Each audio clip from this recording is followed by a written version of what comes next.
আসবে। জগমান নেত্রী বেগম খালেদা জিয়া সশরীরে কারামুক্ত হবে। এখন আমাদের নেত্রী অন্ধকার কারাগারে আছে, এটা আমরা মনে করি।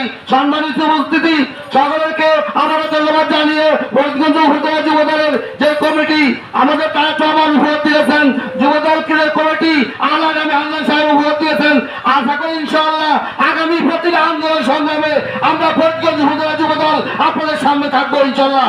যত দুর্নীতি আসুক, যত বাধা আসুক, আমরা ফরিদগঞ্জ উপজেলা যুবদল পিছপা হবে না ইনশাআল্লাহ। সর্বক্ষণিক আপনাদের সামনে থাকবো। সকলে আমাদের জন্য দোয়া করবেন।